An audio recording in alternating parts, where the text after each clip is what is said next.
Aujourd'hui, dernier épisode de la semaine 4 Déconstruction. Vous n'aurez pas de petit Derrida, vous en aurez, on fera allusion à lui indirectement, parce que cette époque de transformation de la façon de partager l'art se retrouve dans ce symbole, dans ce bâtiment qui est une petite merveille. Je vous montre la fin de l'histoire. Je vais parler que de lui aujourd'hui parce qu'il a tout changé. C'est un Super 8 de 1977. C'est un truc amateur que j'ai trouvé sur Internet.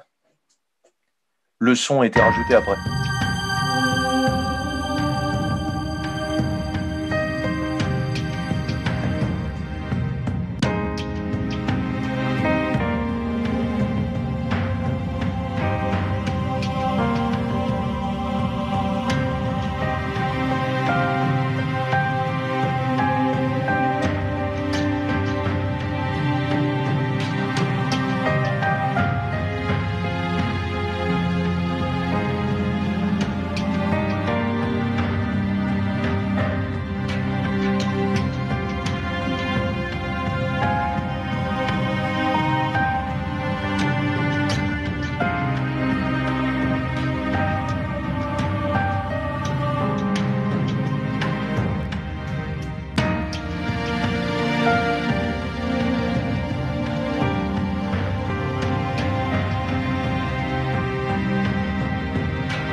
Voilà, vous reconnaissez les lieux et vous allez reconnaître, je ne montrerai pas le petit extrait de Monsieur Bourdieu interviewé à qui on demande est-ce que Beaubourg va avoir du succès. Il parle, on le devine un peu dans ce qu'on vient de voir, il parle d'un effet Roissy, c'est-à-dire le fait que ça a l'air d'être la modernité. C'est pensé en 1970 et c'est inauguré en 77. Ça colle exactement à notre période. Et pourquoi je vais m'y intéresser complètement aujourd'hui, c'est que c'est une façon de faire un musée qui est tout à fait nouvelle et qui correspond à tout ce qu'on vient de voir. C'est-à-dire le mélange des genres, la relecture de l'histoire de l'art, le mélange des genres, la porosité entre les disciplines. Un artiste contemporain fait de la photo, du dessin, de la sculpture, du volume, du son, du montage, des tas d'éléments qui se croisent. La place active du spectateur qui va pouvoir aller voir des spectacles, voir du cinéma, passer d'un espace à un autre, y compris dans une bibliothèque qui devient une espèce de Babel du savoir. Et enfin, et surtout, celle de faire un musée de l'art contemporain. Comment on fait un truc comme ça? C'est un enjeu qui est presque voué à l'échec, puisque aujourd'hui, ils ont fêté leur 77. On a fêté il n'y a pas si longtemps les 40 ans. Comment on est un musée d'art d'aujourd'hui quand on a une collection de 40 ans? Comment on ouvre les murs? Comment on développe l'ensemble? J'ai trouvé, je ferai un petit extrait pour ne pas faire perdre à Madame Eliane, parce que dès que je mets un extrait INA, je me fais arrêter sur YouTube, de lancement, pas avec des termes tout à fait joyeux, je trouve. Ce ne fut pas un succès hier pour l'ouverture officielle du Centre Beaubourg, mais un véritable triomphe, un triomphe de curiosité en tout cas. On attendait 15 000 visiteurs, ils furent près de 25 000 à parcourir pendant plusieurs heures ce que l'on appelle maintenant soit le self-service, soit la grande surface de la culture. Mais pour TF1, les responsables du centre Georges Pompidou avaient ouvert leurs portes avant la ruée de l'après-midi. Voilà, un self. Et ce qui a l'air d'être une remarque péjorative est au cœur du projet que je vais développer, c'est-à-dire le fait que la culture ait l'air de plus être un seuil. On emploie ce terme d'effet de seuil, c'est-à-dire n'entrent dans un musée que ceux qui sont habitués à entrer dans un musée. Et vous avez peut-être entendu, je vais y revenir parce que toutes ces théories sont au cœur de nos pratiques, que ce soit parce que j'enseigne à des petits ou à des grands ou à des grands, ou que ce soit parce que vous comme moi, on a envie de partager la passion de l'art. Statistiquement, après ce principe de démocratie culturelle que je vais résumer tout de suite, on se rend compte encore aujourd'hui, et c'est tout à fait pénible politiquement, que c'est un peu ceux qui savent qui vont dans les musées. Comment faire ce partage? Comment faire que ta sortie au musée à l'école, ça soit coolos, et alors que ça évite qu'il y ait de l'école, mais que tu aies envie d'y retourner plus tard?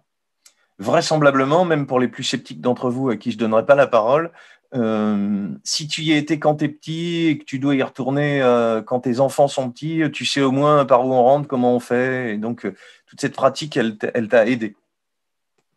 Parce que je voudrais repartir très loin en amont sur comment on valorise l'art en France notamment. En France, c'est très, très particulier et j'ai besoin de faire ce petit historique qui va vite et qui va vous rappeler des souvenirs.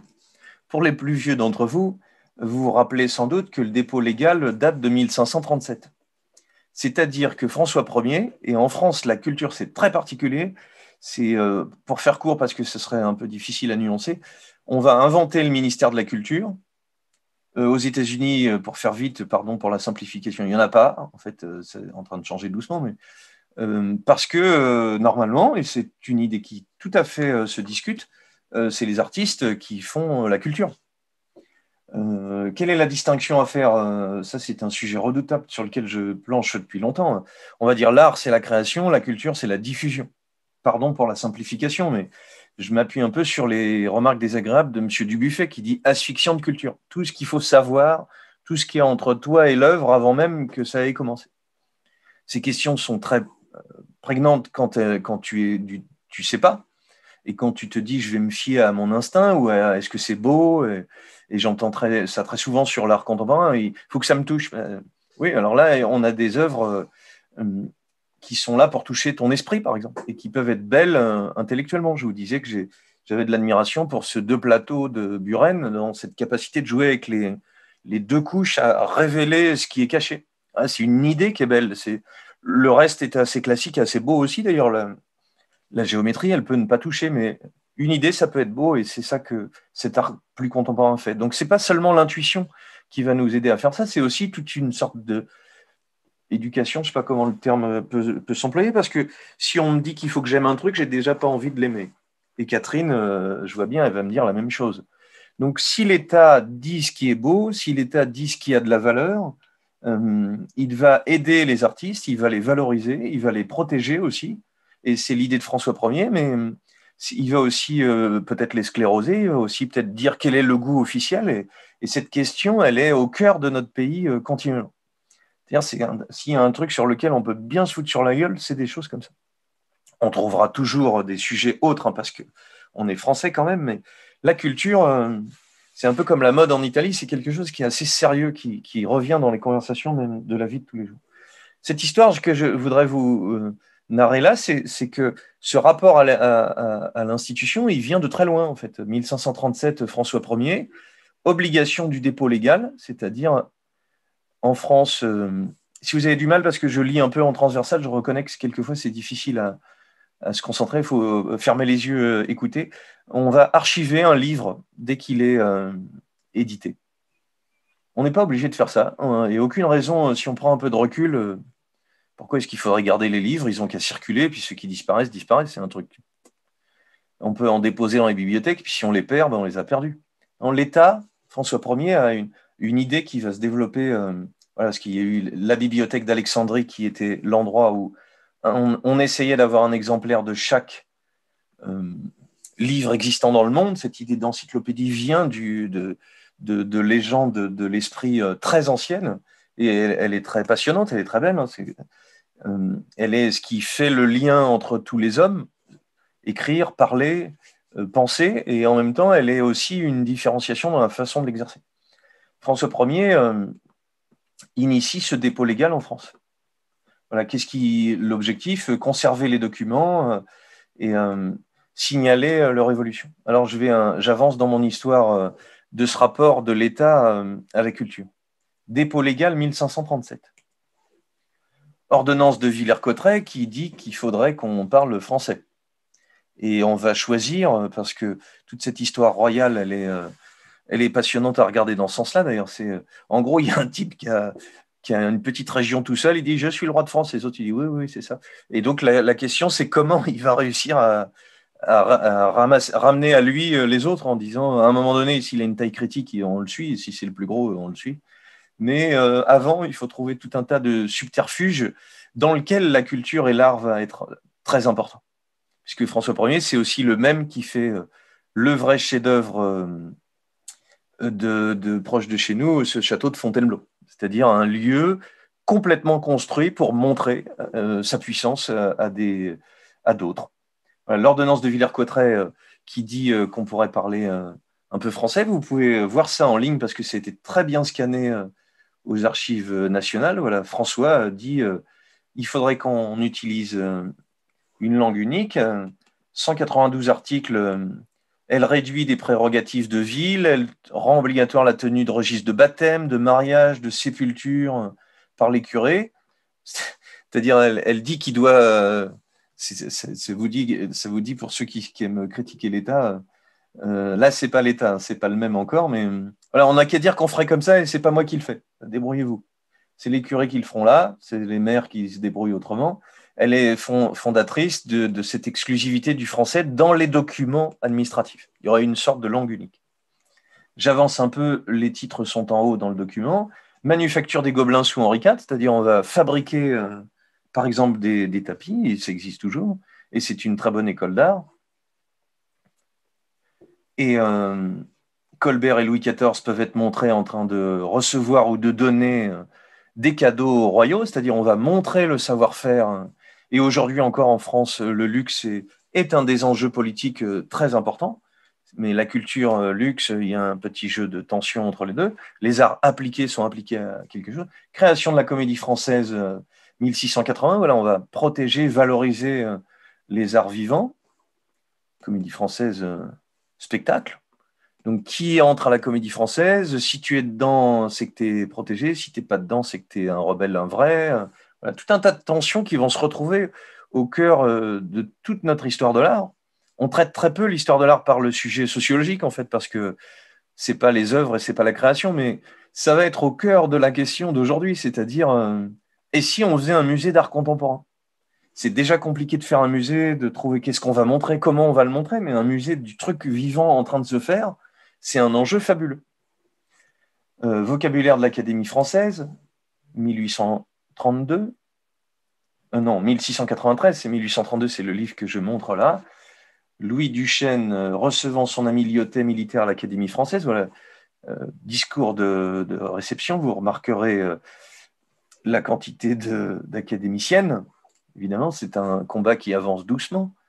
Dictionnaire de l'Académie française, voilà, toutes ces années 17e siècle, le pouvoir royal s'appuie sur la culture pour développer quelque chose. Ce qui va nous donner ce que je viens de montrer là, mais aussi une dette rocambolesque. Le dictionnaire de l'Académie. En 1789, on invente aussi les régions. Ça a l'air tout bête, mais on va avoir une compétence plus locale. Vous voyez, un petit résumé, si vous êtes à la fac en histoire des collectivités, ça ne vous ferait pas de mal. Régions, elles viennent de changer il n'y a pas très longtemps. Hein. Et on a l'idée qu'on va décentraliser le pouvoir central. Pas tout à fait fini, hein, mais il y a des tensions à l'intérieur de notre histoire sur ça.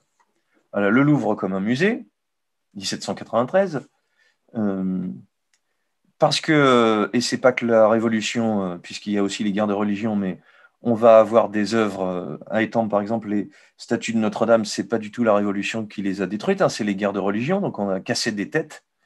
Et donc on se rend compte que peut-être c'est embêtant et que ce vandalisme va appeler qu'on fabrique un musée des monuments français, qu'on fasse des copies, qu'on forme même, vous voyez, comme le sujet est double, hein.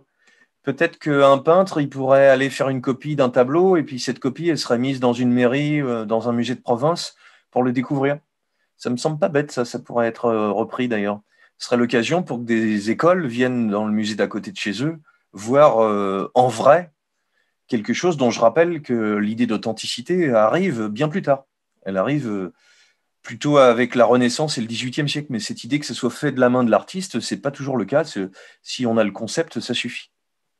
Voilà, cette idée de monument historique arrive en 1819 avec une compréhension au XIXe siècle. Le premier monument qui est classé, c'est Saint-Denis. Cette idée qu'on est une société qui se transforme tellement vite, cette urgence industrielle et puis ces révolutions qui se succèdent font prendre conscience de la dimension historique qui fait qu'un musée, ça doit garder des vieux trucs moisis. Ça, c'est à peu près la conception qu'on en a pendant longtemps, quand on a à peu près 12-14 ans. et que va essayer d'annuler Beaubourg. C'est là où je veux en venir. Même si le côté gamification, si vous permettez que je prenne un terme qui vient du jeu vidéo, c'est-à-dire comment on peut rendre sexy le truc, est une maladie infantile des musées actuels. C'est-à-dire maintenant, il faut que ce soit complètement toujours cool. Alors que, comme dirait Jules Renard, des fois, ça peut être un peu emmerdant, ça apprend quelque chose aussi. Tout un enjeu de pédagogie qui est tout à fait passionnant.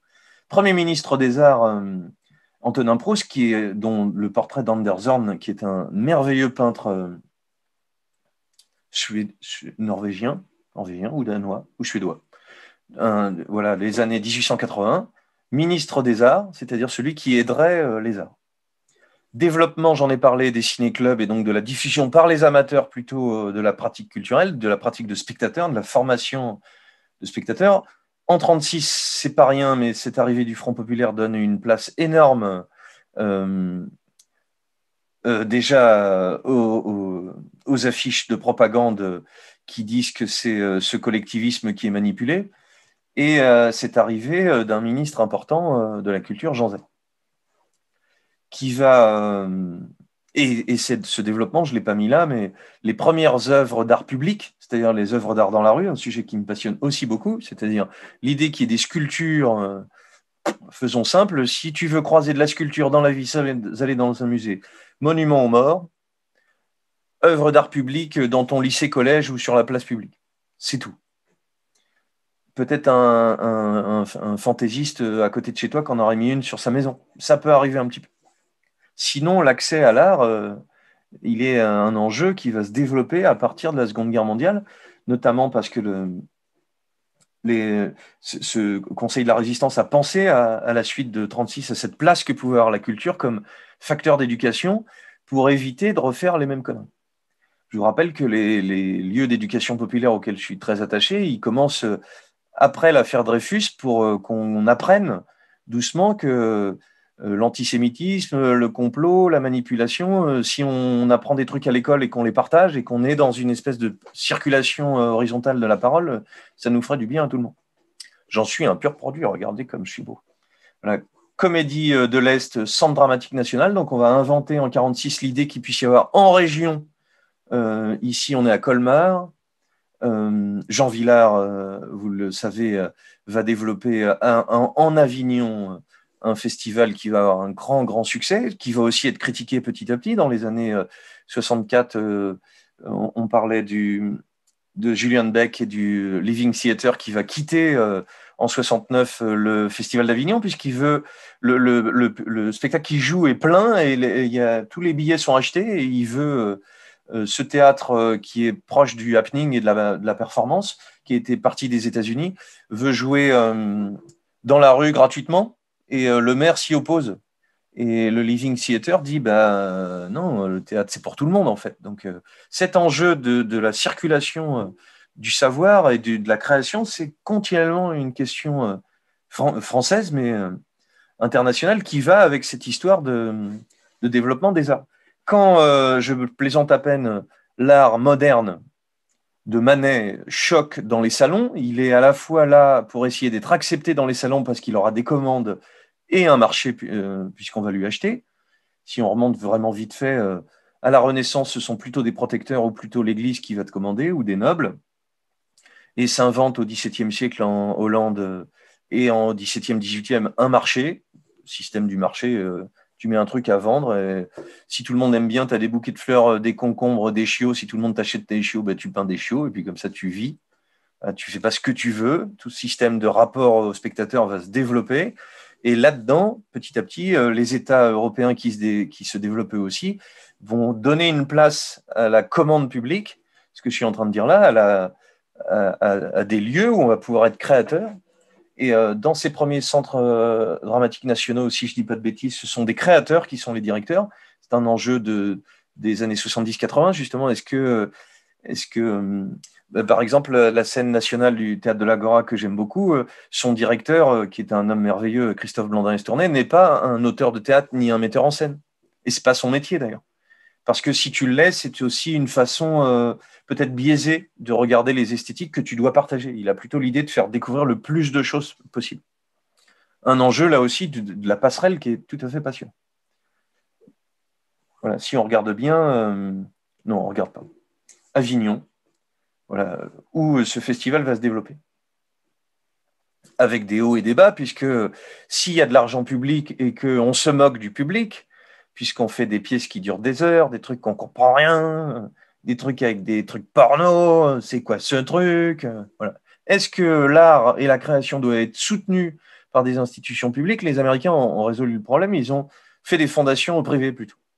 Même si la question de la représentation, par exemple, des femmes au MoMA va être questionnée dans ces années 70 par les féministes en disant, tiens, c'est marrant, ils achètent que des trucs de mecs. Bonne question. Centre dramatique de Saint-Étienne, pour vous balader si vous êtes déjà allé. Le Jean Villard, qui va finir par quitter ce TNP. Théâtre national populaire, on voit bien l'enjeu. Hein. Est-ce que populaire, national, théâtre, ça fait quand même 3 trucs ensemble qui ont 47 Villeurbanne, si je ne dis pas de bêtises. Le Prince de Hambourg qui est joué, voilà la signature, 52, Jeanne Moreau, pas mal. Et cette idée de diffusion d'art public qui, depuis, je disais 36, se retrouve dans les parcs, dans les lieux publics. Vous vous rappelez sans doute que j'ai montré que Malraux va s'intéresser, on va créer le poste de ministre de la Culture que pour cette raison-là, avec un enjeu pédagogique et j'espère pas être trop long, parce que je trouve ça absolument passionnant, j'espère que ça l'est pour vous aussi. Voilà. Il a une conception de l'art et c'est très important, un ministère de la Culture, c'est pas juste on met un mec et puis il aide les artistes. Il y a cette idée de passage de la création à la diffusion et de valoriser par exemple des esthétiques que tu n'aimes pas, parce que c'est divers. Et donc, valoriser de l'art contemporain, c'est aussi une très bonne façon de se tromper. Il y a des choses dans les collections de Beaubourg qu'on vieillit et qu'on ne remontera pas.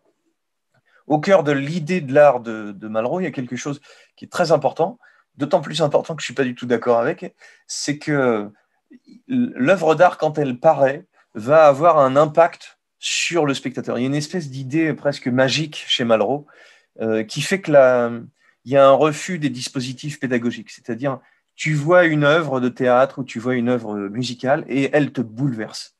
Et tu es tellement bouleversé esthétiquement, ça passe par les sentiments, que ça va te passionner, tu vas le développer. Voilà. Pour lui, l'action culturelle, c'est un choc artistique. Je ne suis pas d'accord avec lui parce que je suis prof et que s'il y a des chocs artistiques, vous avez qu'à vous débrouiller tout seul. Allez vous faire choquer artistiquement sans moi.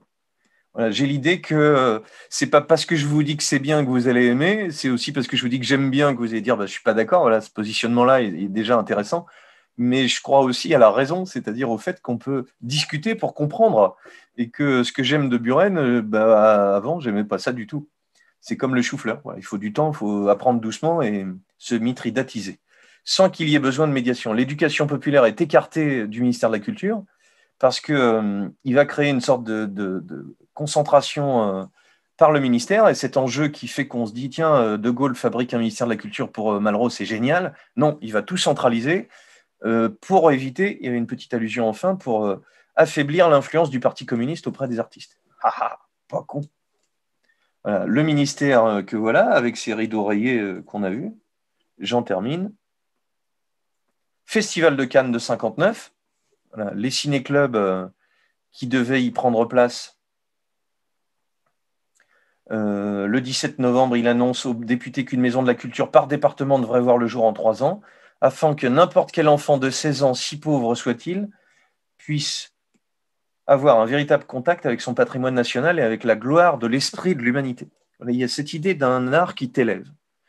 Si je vais vite et qu'on devait rendre sa copie tout de suite, Beaubourg, c'est un self-service, le journaliste l'a dit de façon péjorative, c'est-à-dire tu rentres de plein pied, tu passes, d'accord. Et pour rappel, si vous étiez là en 77, il y avait au début, dans la conception initiale, pas de mur sur le rez-de-chaussée. Et surtout, et c'est une des premières vertus, c'est comme ça que je vais pouvoir commencer à parler de Beaubourg, la place inclinée fait que tu marches naturellement vers la culture sans te demander trop puisque ça descend. Des places inclinées, vous m'en trouverez d'autres à partiel. Je finis mon petit inventaire vraiment rapide, j'arrête de faire des commentaires. La maison de la culture de Firminy par Le Corbusier, donc des commandes à des grands artistes. C'est pas grave. L'idée d'action culturelle dans la cité par Janson en 67, ça c'est un livre qui est très très important dans l'idée que l'action culturelle peut être autre chose que juste l'art. des maisons de la culture à Nevers où on va pouvoir commencer à diffuser et on est dans nos périodes le rock and roll, Bernard. Et la BD, des trucs de jeunes, qui fait qu'il faut bien faire des trucs pour les jeunes parce que sinon ils s'embêtent. Et on a encore l'idée que c'est un peu de l'art négligeable, mais c'est aussi à cet endroit-là que, avec certains financements, que ces petits jeunes vont pouvoir commencer à créer.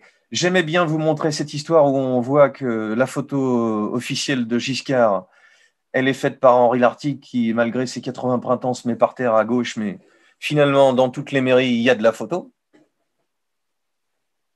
Et c'est comme ça qu'arrive notre Beaubourg. La conclusion, ça sera un autre jour. Je la fais vraiment très vite, je me tais. Regardez les dates. 80, élargissement du champ culturel. Alors, il peut y avoir, c'est facile à résumer. Jack Lang, Printemps de Bourges, c'est-à-dire musique rock, on va dire, chanson. Fête de la musique en 82. Fête des monuments historiques, 84. Ce que je veux dire par là, et je déborde de ma période 80, c'est pour ça que je m'arrête à 80, c'est que la transformation culturelle va être importante sur la façon de diffuser. Mais si je prends ces dates, c'est aussi pour montrer déjà des événements que vous connaissez très bien, mais aussi pour montrer que dans les choix qui sont faits, il n'y a pas que Jack Lang dans l'histoire, mais il va être ministre de la Culture assez longtemps, il y a cette idée d'élargir le champ de la culture. Fête de la musique, c'est au début la fête des amateurs aussi. Tu as une gratte, tu joues de la flûte à bec mal, hop, tu sors dehors et tu dragouilles en flûtant. La classe. Comme ça que je me suis marié 5 fois. Journée du patrimoine, voir les patrimoines autrement. Collège au cinéma 89. Fête du printemps des poètes, marche moins, ça 99. Rendez-vous au jardin. Voilà. Est-ce que le jardin, c'est un art trop marrant? Si c'est chez toi, ça peut. Et puis si c'est le paysagisme, il s'invente dans ces années 75 dont je parle. Voilà. Cité des sciences, fête Nuit de la science. Ça, c'est 2005. Nuit des musées. Journée de l'archéologie 2010. Les pauvres, ils ont mis du temps à être reconnus. Et journée du patrimoine avec un thème maintenant, patrimoine citoyenneté en 2016. Ça, c'est juste un truc rigolo que vous connaîtrez un jour si vous voulez. Véron Levasseur, il s'intéresse à quelle typologie ont les gens qui visitent. Est-ce que quand tu visites un musée, tu es une fourmi, 20 minutes? Est-ce que tu es un papillon ou est-ce que tu es une sauterelle, c'est-à-dire tu mets 5 minutes? Il y a des tas de sociologues qui se sont intéressés à comment on rentre dans les musées. J'ai tout dit pour résumer ce que j'ai déjà résumé. Avant, on exposait dans des grands musées spectaculaires, voilà, Jeux de Paume, Luxembourg, des réserves pas visitables du tout. Là, ça va changer. J'ai fait un très très résumé, puisque c'est l'art contemporain et moderne, Expo Guggenheim, avec son mobilier précisément fabriqué pour l'exposition. J'ai montré que Malraux était lui-même en train de faire évoluer sa conception d'un musée imaginaire en faisant des rapprochements entre les œuvres. Et ça, c'est déjà une façon de sortir des catégories avec son livre. J'ai parlé de cette merveilleuse expo This is Tomorrow de 56, qui fait que l'expo ressemble à une espèce de supermarché, où on y croise l'autre grand rival de Robert Rauschenberg pour devenir l'artiste du XXe siècle. C'est Hamilton, et je mets Peter Blake en numéro 3. Richard Hamilton, le voilà. Si on regarde les grandes expos universelles, 58 en Belgique ou 67 à Montréal, c'est des grands Barnum qui font qu'on s'amuse et qu'on peut diffuser ce qui est autour de nous de façon très chouette avec une vraie originalité architecturale. C'est-à-dire les pavillons nationaux sont là pour vanter le savoir-faire de chacun de ces lieux en s'inspirant beaucoup de ces fêtes foraines, de ces parcs d'attractions qui se sont développés. Avec cette idée qui ne va pas avec le musée notamment et qui fait toujours problème pour Beaubourg, c'est-à-dire on n'est pas là pour rigoler, on est dans un musée. Et vous vous souvenez que l'évolution en 69 de Harald Zeeman fait que exposer des œuvres où il y a interaction avec le public, où il y a presque rien, où il y a chose éphémère ou sculpture molle de Oldenburg, va poser problème, va poser des tas de questions sur comment on fait un musée. Si on a des tableaux avec des murs tout blancs, c'est fastoche. Mais si on a des propositions comme celle-là, on va être continuellement confronté à des tas de problèmes. Je les résume avec ce que je vais vous dire. Présence de l'État qui va valoriser des artistes plus que d'autres. Choix artistique, esthétique, est-ce que tel ou tel a plus d'intérêt ou plus d'importance? Espace pour le montrer. Rapport au public pour éviter l'effet de seuil. Rigolage éducatif pour qu'on ait l'impression d'apprendre quelque chose. Le white cube va être mis de côté grâce à ça. Explication. très simple, très fastoche. On a un espace très moche. Quand je montre les parkings, c'est comme pour Buren, ça fait son effet. On va avoir des tas de projets qui sont tout à fait spectaculaires et je rends un hommage marqué à ce merveilleux Richard Coppens et Stan Neumann qui font ces émissions merveilleuses pour Arte d'architecture qui présentent le Centre Beaubourg. Je vais vous montrer un bel extrait. C'est une merveille, ces émissions. Et celle sur Beaubourg, pour l'avoir diffusée 150 fois dans 150 cours, c'est une merveille de pédagogie. La création contemporaine, construit à Paris entre 1970 et 1977. 1960. Il est un peu flou, mon film, c'est normal. C'est la récupération de l'image, donc je le mets un peu plus petit. 1939, Georges Pompidou vient de succéder au général de Gaulle. Une de ses toutes premières décisions, c'est doter la capitale d'un outil culturel unique en son genre, rassemblant un musée d'art moderne, une grande bibliothèque publique, un centre de design et un institut pour la musique contemporaine, 4 grandes institutions empilées en un seul bâtiment au centre de Paris. Déjà, c'est pas mal. Hein. Musique contemporaine, bibliothèque, centre d'art, centre de mode et design. C'est-à-dire, pour faire court, la musique, ça fait du bruit, ça ne va pas avec la peinture. Le plateau Beaubourg, un vide urbain créé en 1930 par la destruction d'un îlot insalubre, est devenu dans les années 60 un parking sauvage.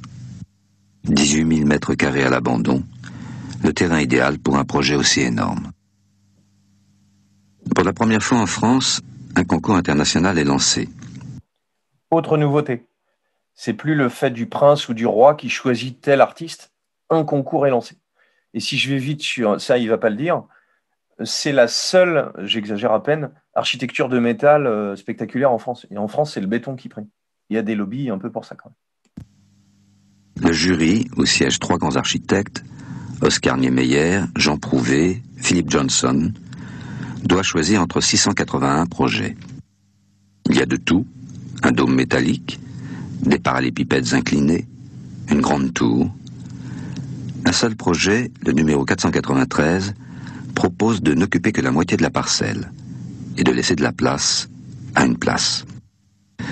Ces auteurs sont 2 architectes totalement inconnus, jeunes et étrangers. Voilà, laisser une place à une place. Si je résume l'intérêt de Beaubourg, il est là, situation du projet, anti-monument, place du forum et originalité de la façon d'exposer. Situation du projet, ça vous pouvez le deviner, c'est-à-dire qu'on a un parking moche et la parcelle ne va pas être occupée en totalité. Vous voyez, ils avaient un rectangle plus grand, ils vont monter en hauteur, laisser une grande place, ce qui, même si tu n'aimes pas Beaubourg et que tu aimes Paris, une place à Paris, c'est trop chouette. C'est la seule équivalente, c'est Sienne, c'est-à-dire une place en plus inclinée, ce qui apporte le premier avantage dont je parlais, c'est-à-dire on va marcher naturellement vers le musée, l'effet de seuil grignoté, génial comme il est. Et aussi, sur une place inclinée, on peut s'asseoir, on peut jouer de la guitare, on peut faire des trucs. Et puis, ils vont fabriquer quelque chose qui, c'est là où la place et la situation est tout à fait intelligente. Quand tu es dans le musée, tu regardes la place, c'est même un jeu. Si tu t'emmerdes au musée, tu as de quoi regarder des mecs qui dansent, des mecs qui font de la musique. Et à l'intérieur même, aujourd'hui, je serai dans la librairie, il y a un effet de vitrine qui fait que je peux voir la place comme une place publique qui, on pourrait dire, c'est la chance, elle a été prise en main, accaparée par les jeunes de tous les âges. Mais que cette chance, elle a été un peu fabriquée par cette idée de monter en hauteur et de jouer avec ce qui est dehors et ce qui est dedans. C'est-à-dire, quand tu es dedans, il y a un lien avec la vie. On n'est pas du tout dans le white cube, c'est-à-dire dans la boîte sans ombre avec une lumière continue qui montrerait l'art. On est dans un rapport beaucoup plus vivant. J'ai parlé de performance, j'ai parlé d'interaction avec le public. C'est pour ça que Beaubourg est significatif de cette idée de déconstruire la façon d'exposer et qu'il est au cœur de mon sujet. Voilà. Quand tu montes, je ne connais pas ce monsieur, je l'ai trouvé sur Internet, tu es, toi, un spectacle, mais tu regardes le spectacle de la rue fait partie du musée. Une idée absolument géniale, simple. Et vous allez me dire, puisque c'est simple, pourquoi elle n'est pas ailleurs? Et à l'intérieur du musée même, je peux être dans la rue et voir ce qui s'y passe. Carotter un peu l'exposition, j'entends pas la musique, mais faire le lien entre les deux. Je rappelle que le rez-de-chaussée, initialement, on n'avait même pas de cloison. Et je rappelle aussi, pour une petite coquetterie évrienne, que c'était la même chose sur la place du théâtre, de l'Agora. L'entrée du théâtre, il n'y avait pas de cloison, on entrait directement dans le théâtre, il n'y avait pas de porte, en fait. Trouvaille géniale. Ça, c'est la première des forces. La seconde, qu'on va appeler anti-monument, me fait vous montrer un tout petit extrait numéro 2.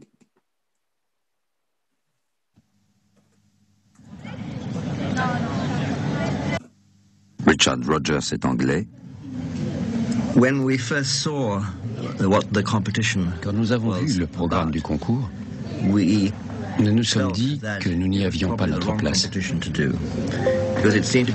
C'était un concours pour un président. C'était un concours pour un monument.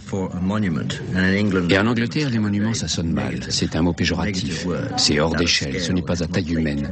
Et souvent, ça évoque le fascisme. Voilà, un monument, si on fait un monument, un musée pour un président, et c'est pour ça que j'avais besoin de faire toute cette histoire politique, c'est trop gros. Et eux, ils ont 30 ans, c'est des garnements, et donc un monument, c'est déjà chiant avant que ça commence. Vous comprenez l'espèce de tour de magie que ce truc, qui est une espèce de moteur de bagnole colorié, gagne, en fait. C'est pas du tout ce qui était prévu. Sans doute que la personnalité de Jean Prouvé, qui est architecte du métal, et sans doute que la personnalité de Pompidou et de sa femme compte dans le choix. Voilà. Ils vont faire un anti-monument. C'est mon deuxièmement sur la façon de le faire, c'est-à-dire ne plus, dans l'esprit de la pratique des arts de cette époque-là, ne pas faire une espèce de grand bidule, voilà, déboulonner tout ça. Renzo Piano est italien. Chaque fois qu'on nous parlait de culture, Richard et moi-même, on avait mal à l'estomac. Et nous avions l'impression d'être complètement étrangers à l'esprit de cette compétition, à l'atmosphère du grand événement qui l'entourait. Et notre réponse était une vraie réponse de gamin, qui adressait presque un pied de nez à leur examinateur. Voilà, puisqu'on veut un monument, puisque ça rigole pas, on va faire une rigolade. Un pied de nez, mais qui a une grande intelligence dans la façon de le faire.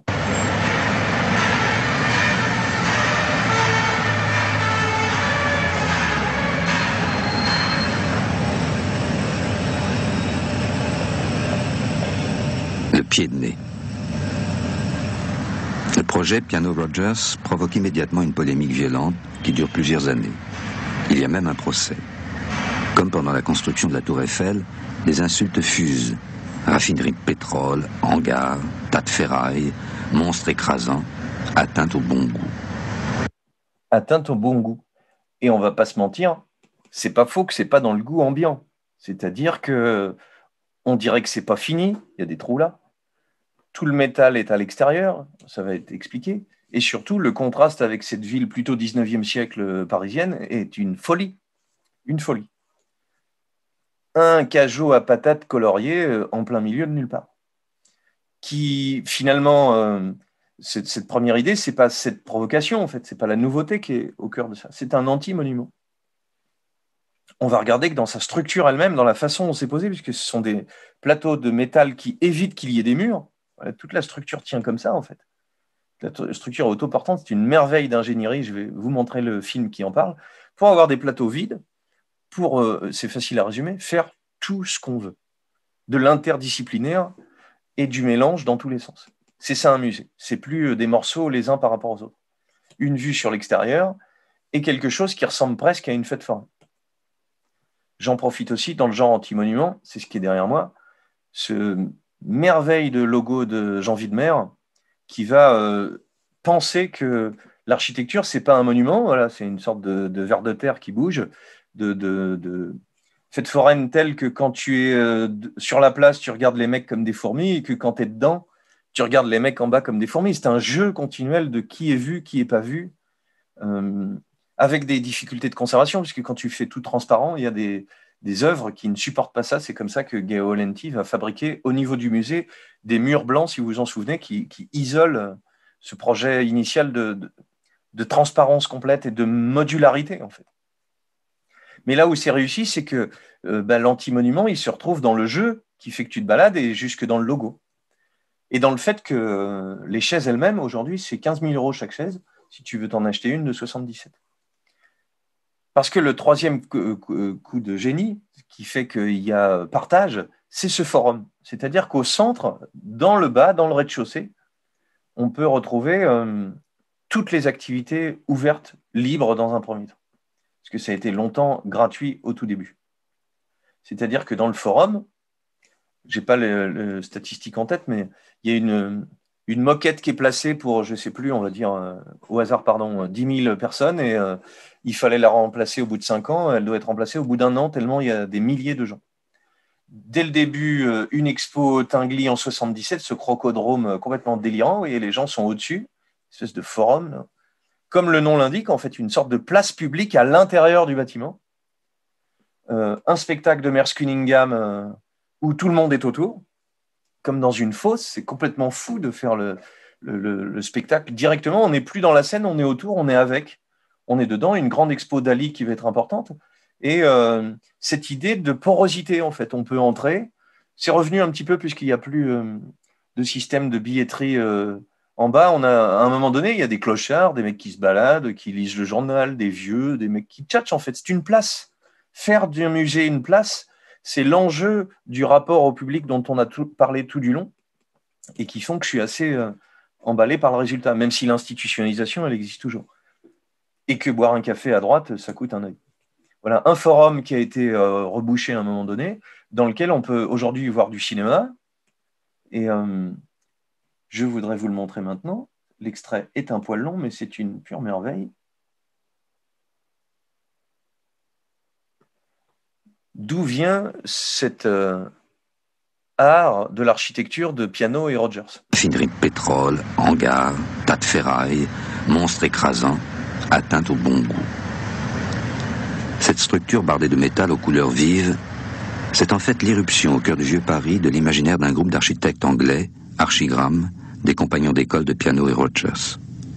Ils n'ont jamais rien construit, mais ils ont beaucoup dessiné. Des architectures démontables et transformables inspirées par les plateformes pétrolières offshore, les hangars du Cap Canaveral et les bandes dessinées de science-fiction. J'en ai pas mal parlé d'Archigram et d'Archizoom, une façon d'inventer des possibles, des futurs et surtout des pratiques qui sont toujours aussi actuelles de mobilité du public. Des architectures souples, ludiques, mobiles et légères. Au-delà de leur volonté de provoquer, les utopies d'Archigram renvoient à la grande tradition anglo-saxonne de l'architecture métallique, à l'opposé de la France, où le béton est roi. À Beaubourg, le béton est en sous-sol. Un sous-sol qui occupe la totalité de la parcelle sur 3 étages et où se cachent tous les équipements dont les contraintes techniques imposent la construction en dur. Qu'il s'agisse de parkings ou de salles de spectacle insonorisées.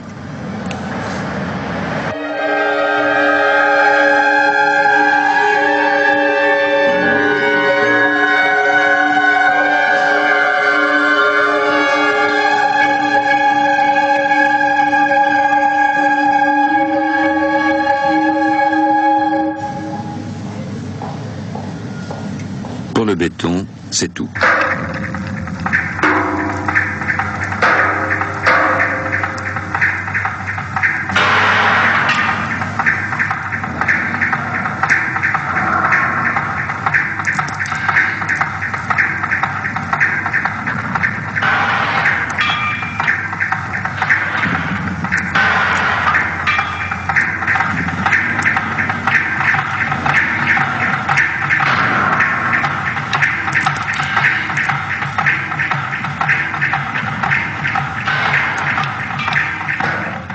Toute la structure au-dessus du sol est un mécano géant.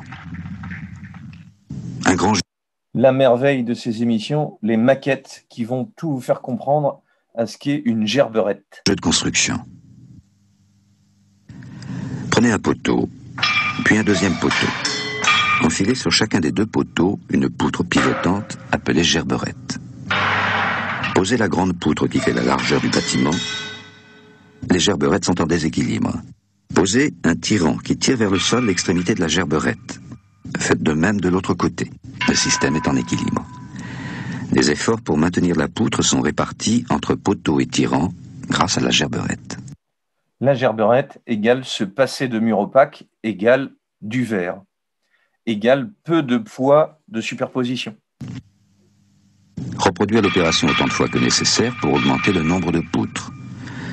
6 poutres par portique pour construire 6 étages, 14 portiques dans le sens de la longueur.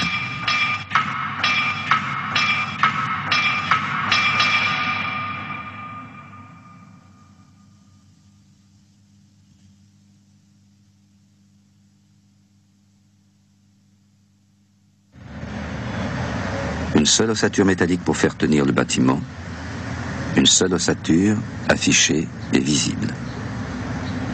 À l'extérieur comme à l'intérieur.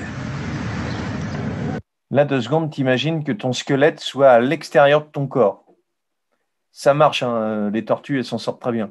Mais c'est une pensée architecturale qui est très curieuse.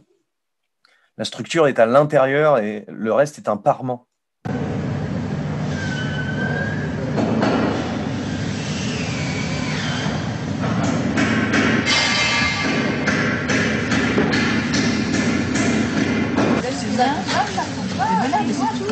Cette structure qui porte les planchers est stabilisée par des ajouts sur les façades.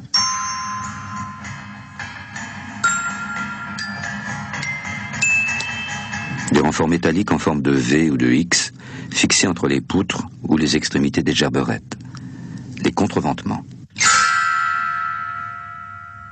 Plus sûr.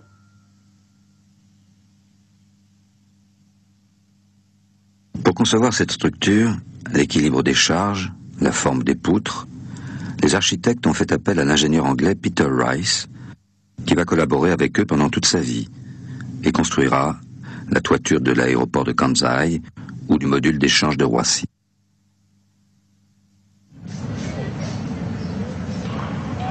Les Anglais ont une tradition d'ingénierie métallique. Toutes les façades du bâtiment sont en verre, elles reflètent la ville et l'absorbent.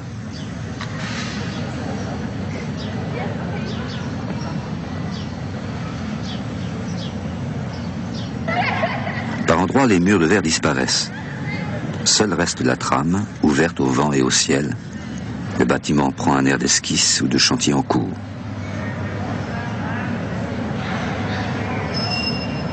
Anti-monument, c'est-à-dire ça a l'air de se fabriquer encore, de ne pas être tout à fait fini. Le Corbusier disait que l'architecture, c'est le jeu de la lumière sur les masses. On pourrait dire en jouant sur les mots, ce qui change, c'est la masse. Et dans l'avenir, il y aura de moins en moins de masse.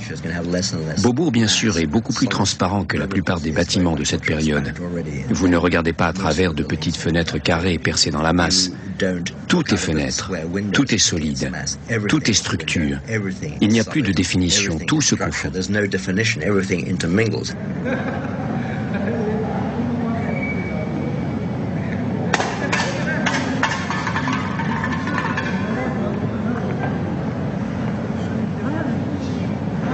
Vous comprenez pourquoi ça va être en travaux pendant 3 ans, puisque si tu retires une gerberette, tu ne peux pas le tenir avec la main pendant ce temps-là. La structure du centre Pompidou est simple, répétitive, mais les architectes l'ont habillée de façon déconcertante. Ils ont accroché sur la façade à l'extérieur toutes les fonctions complexes qui normalement sont logées à l'intérieur d'un édifice. À l'ouest, face à la place et au centre-ville, la totalité des circulations, les coursives qui font office de couloirs sur toute la longueur de chaque étage, posées sur la partie la plus longue des gerberettes, et à l'extérieur des coursives, comme une seconde couche, le grand escalier mécanique qui permet l'accès aux 5 niveaux du bâtiment.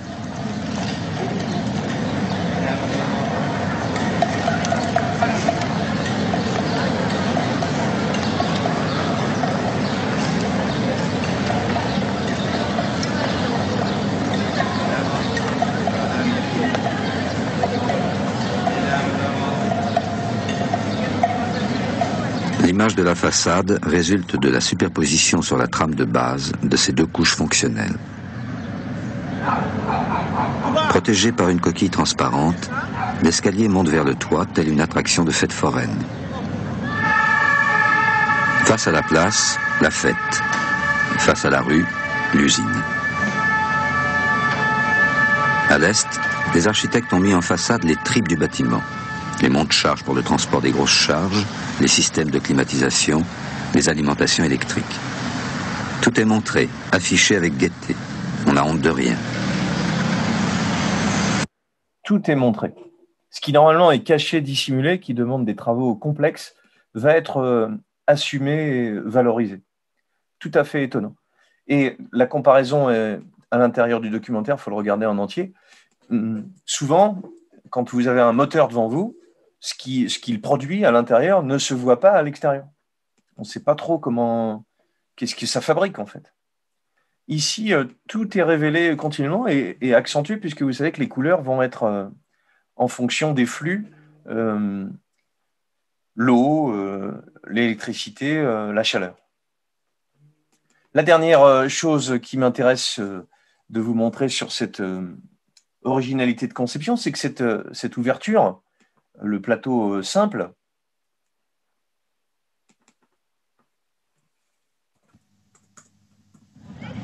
Dans une machine, tout ici est exprimé. Comme dans une machine, ce qui est produit est sans rapport avec la forme de la machine elle-même. Voilà, la machine n'a pas de rapport avec ce qui se produit dedans. Qu'est-ce qui est produit, Beaubourg? La machine Beaubourg est une machine à produire de l'espace. De l'espace nu. En rejetant symétriquement vers l'extérieur les circulations et la technique, les architectes libèrent totalement les espaces intérieurs.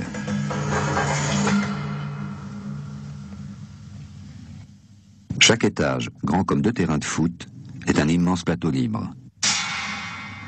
7500 mètres carrés, sans poteaux, ni tuyaux, ni escalier, sans mur, à l'exception d'un mur coupe-feu imposé par les pompiers. Vous regardez, c'est pas la prouesse technique qui m'intéresse, c'est qu'on est sur une commande. Paroi isolante sur toute la longueur du bâtiment, du sol au plafond et à tous les étages. Une mesure de sécurité destinée à limiter les conséquences d'un incendie. Les seuls espaces fermés du bâtiment, c'est-à-dire disposant de 4 murs et d'un plafond, les blocs des sanitaires ou certains bureaux, sont des baraques de chantier, des Algeco, démontables, faciles à transporter et à fixer, grâce à des cadres métalliques accrochés au plafond. Voilà, des Algeco pour monter l'ensemble. Complètement fou. Complètement assumé ce statut industriel. J'en finis sur mon argumentaire de mélange des lieux. Dans la bibliothèque, une sorte de savoir encyclopédique accessible et que vous y soyez allé il y a longtemps ou pas, c'est l'occasion de pouvoir toucher les livres, d'y accéder, ce qui est quand même énorme dans une bibliothèque à Paris. Et sur les coursives extérieures, un spot pour draguer de fou, puisque tout le monde est en extérieur ensemble, des isolations qui permettent de découvrir, d'avoir des pratiques revues parlées, avec beaucoup de choses de conférences qu'on peut trouver en ligne, un accès aux documents, puisque l'art vidéo s'est développé énormément, et le cinéma aussi. Le cinéma qui va se retrouver comme un écho. Vous voyez, on est dans la bibliothèque, cinéma du réel festival, du film documentaire, des choix de bouquins, Jean Rouch, ils ont bien choisi en plus, qui fait que dans la bibliothèque, vous entendez parler de ce qu'il y a dans le musée ou de ce qu'il y a dans le cinéma. Ça a l'air tout bête, mais cette porosité, on la trouve très peu. Et surtout pas entre 70 et 77. Lecture avec consultation individuelle. Et Artpress, dont on a parlé, qui est né en 72, dans son numéro de 74, donne la parole à Pontus Hulten, qui suit la création du musée. Je voudrais vous montrer une petite chose pour finir. Oui, c'est ça, une petite chose. Quand on parle d'originalité de musée, quand on parle d'originalité, vous l'avez compris, de mettre du design, mettre des bandes dessinées. D'ailleurs, ce sujet de l'artification, j'en ai parlé un peu. La BD qu'on obtient son statut d'art, elle est en train de finir, mais finalement, à Beaubourg, on a des expos de BD, mais qui sont encore au niveau de la bibliothèque. Même si ça permettait de découvrir notamment la merveilleuse Bretécher, donc des femmes artistes, mais encore dans la bibliothèque. Juste un exemple pour vous montrer ce que cette conception de l'espace change. Vous l'avez compris, le rapport au public, le forum, la place ouverte, l'espace ouvert et ce que disait Umberto Eco, l'œuvre ouverte. Ça, c'est une chose. La seconde chose de cette transdisciplinarité, vous l'avez compris aussi. Je vais prendre un exemple très précis sur cette expo de Malevich de 78 à Pompidou. Il y a des tas d'expos un peu légendaires, Magicien de la Terre. Les conservateurs en train de penser l'espace pour exposer, vous vous en souvenez peut-être, Malevich, ce sont des toiles blanches, mais aussi des modules qui sont comme des blocs entre architecture et sculpture. Il s'intéresse à quelque chose qui est tout à fait passionnant, c'est le musée des Beaux-Arts de Gand, d'où vient un des organisateurs.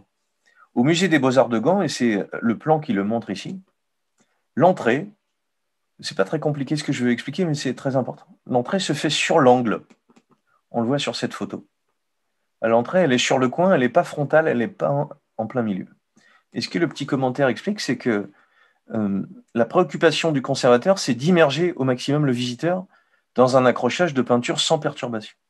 L'idéal, c'est d'avoir 4 murs entiers, là où les portes viennent casser cette unité qui tend à l'harmonie et à la clarté. Il faudra avoir 4 murs avec un mec dedans et pas de sortie, là on pourrait exposer vraiment. Comment faire des trous pour qu'à la fois ça donne envie de voir la suite et à la fois ça mette en valeur le travail sans trop le perturber. C'est cette option de Gand, on va dire, qui va marquer ici. Les parois, vous le comprenez, elles sont mobiles, hein, tout est construit de façon éphémère, tout est détruit, tout est recommencé. On est sur un des artistes qui joue le plus la nudité et la simplicité, peu de cadres, peu de couleurs, entre guillemets. Des objets de recherche qui font que les catalogues vont être à l'intérieur, vous vous rendez compte, dans un musée, tu t'assois, tu consultes. Toutes ces choses, toutes ces façons de faire qui sont nouvelles à cette époque-là, qui vont avec la pratique de la relecture de l'histoire de l'art. Et vous voyez l'effet d'appel qui est ici, hop, ici, qui me rappelle ici. Comment séparer tous ces blocs? Par des trouées. Voilà, cet art de la scénographie, il colle à ce que Harald Zeeman nous a fait découvrir, on était en 69, quand les attitudes deviennent des formes, le curateur va être celui qui organise l'exposition, qui va penser l'exposition.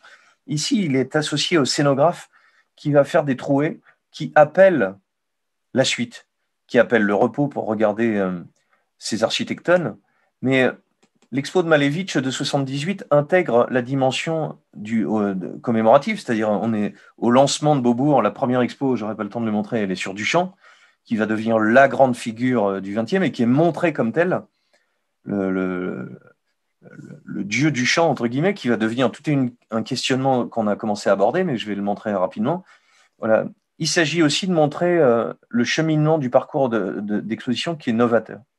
Le visiteur arpente les tâtonnements de l'artiste entre Cézanne et les expérimentations du début du XXe, l'effet d'amorce par les simèses en angle, les entrées dans l'angle, donne une dynamique. C'est-à-dire, comme tu rentres par les biais, tu vas tout de suite voir un truc, puis un autre truc au loin. Tu vois un petit bout, et hop, quand tu rentres, tu vois autre chose. Tu vois toujours une chose et une autre. Cette dynamique de l'espace, elle est au cœur de la pensée, non pas de Beaubourg, mais de ceux qui l'animent tout doucement. Le jeu des sculptures avec l'extérieur, le jeu des sculptures avec l'extérieur, le jeu à l'intérieur du musée d'espaces qui eux-mêmes sont des œuvres. Et je finis sur ça parce que c'est trop mignon. Oui, ils se sont mis en désordre. Magicien de la Terre, des expositions aujourd'hui en 2014 qui reviennent sur une expo légendaire de 89. Ce questionnement de Ben qui fait que tout est ouvert, les cabanes de Buren, la tour ou le bureau d'André Breton, la tour de Tatlin, ou une expo de Kusamaï qui joue avec les points, tout va pouvoir être fabriqué. Donc on a un module fabuleusement efficace pour revenir à l'intérieur, et tout va pouvoir être questionné. Et je voulais finir sur ça parce que le numéro de 72, le numéro 1, s'intéresse à ce fétiche du champ. Le repère, l'histoire de l'art contemporain commence à regarder l'art moderne et à s'intéresser à sa propre histoire. Voilà ce qu'on va regarder la semaine prochaine, comment l'histoire est au cœur continuellement des interrogations de l'histoire de l'art contemporain. Quand on fait un musée du présent, on s'intéresse à ce qui était fait juste avant, le fétiche du champ. Voilà, l'heure du fétichisme et après les surréalistes. Duchamp, qui était l'anti-fétiche, comment est-ce que lui-même n'est pas devenu une espèce de symbole, de sculpture, de repère absolu?